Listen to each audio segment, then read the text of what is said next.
দেশের বাজারে 10 থেকে 12,000 টাকার বাজেট মনিটরে লিস্ট করলে এটা গুণে শেষ করা যাবে না। তার মধ্যে দেশি বিদেশি চাইনিজ সব মিলায়ে বিশাল একটা লম্বা লিস্ট হবে, যেখানে এই বাজেট রেঞ্জে মোটামুটি সব ব্র্যান্ডের মনিটরগুলোতে 100 হার্জ একদম কমন ব্যাপার। তবে আজকে যেই মনিটরটা নিয়ে কথা বলবো এইটা আবার একটু সবার থেকে আলাদা, এবং এই মনিটরটার মডেল Lenovo L22i-40 এবং এটা একটা 21.5 ইঞ্চির 75 হার্জের আইপিএস মনিটর। আর আপনারা হয়তো অনেকেই অলরেডি জানেন যে আমি কিছুদিন আগে একটা পিসি বিল্ড করেছিলাম, কিছুদিন বলতে প্রায় 6 মাসের বেশি হবে। সো পিসি বিল্ড করলে তো মনিটর একটা লাগবেই, এই জন্য আমি বাজারে যতগুলা মনিটর ছিল সবগুলা ঘাটাঘাটি করে এই মনিটরটা চুজ করেছি এবং এই মনিটরটা আমি কিনেছি, এবং এই মনিটরটা ইউজ করা আমার অলরেডি 5 মাসের বেশি হয়ে গেছে। সো এই মনিটরটা সম্পর্কে আমার অভিজ্ঞতা সহ এখন পর্যন্ত কেমন সার্ভিস দিচ্ছে সবকিছু নিয়েই আলোচনা করব। প্রথমে ডিজাইন এবং বিল্ড কোয়ালিটি দিয়েই শুরু করি। এই রেঞ্জে বাকি যে মনিটরগুলো আছে তার থেকে এটার লুক ডিজাইন সবকিছুই একটু আলাদা, একটু ইউনিক, একটু ভিন্ন। মনিটরটার পেছনে বাম দিকে উপরে লেনোভোর একটা লোগো দেওয়া আছে, আর তার নিচেই একটু মোটা করে আলাদা পার্ট দেয়া, এবং এই মাঝখানেই সবকিছু থাকছে।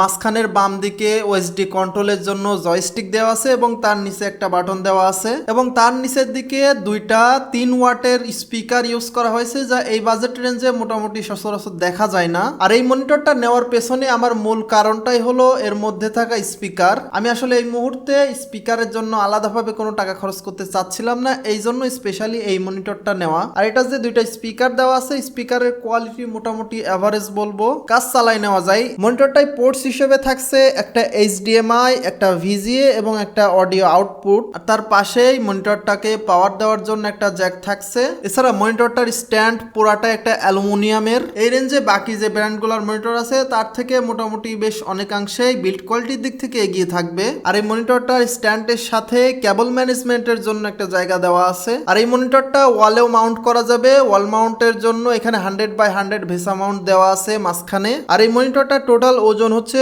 2.9 কেজি। আর কালারের কথা যদি বলি তাহলে এটা ফুল হোয়াইট না, এটা একটা সিলভার কালার। আমার বিল্ডের সাথে ম্যাচিং করার জন্য এই মনিটরটাকে চুজ করা, মোটামুটি এটা হোয়াইটের সাথে বেশ ভালোভাবে খাপ খাইয়ে যায়। এখন আসি মনিটরটার মূল প্যানেলে। মনিটরটাতে প্যানেল হিসাবে ইউজ করা হয়েছে 21.5 ইঞ্চির 1080p রেজুলেশনের IPS WLED anti glare panel, এবং এই মনিটরটাতে 75 হার্টজের রিফ্রেশ রেট থাকছে। সো যারা গেমার আছেন তাদের জন্য এই মনিটরটা খুব একটা রেকমেন্ড করা যায় না। তাছাড়া এই ডিসপ্লেটা একটা 8-বিট প্যানেল, 16.7 মিলিয়ন কালার সাপোর্ট থাকছে, এবং এই ডিসপ্লেটার পিপিআই ডেন্সিটি হলো 102 পিপিআই। আর মনিটরটার ভিউইং অ্যাঙ্গেল 178 ডিগ্রি দুই সাইড থেকেই। সে সাথে এই মনিটরটার পিক ব্রাইটনেস হচ্ছে 250 নিটস, আর মনিটরটার রেসপন্স টাইম হচ্ছে এক্সট্রিম মোডে 4 মিলি সেকেন্ড এবং নর্মাল মোডে এটা 6 মিলি সেকেন্ড। সো বাজেট হিসেবে আমি বলবো এটা ওকে আছে। আর এই মনিটরটা 99% sRGB থাকছে, এবং এটাতে লো ব্লু লাইটের সাপোর্ট থাকছে, সেই সাথে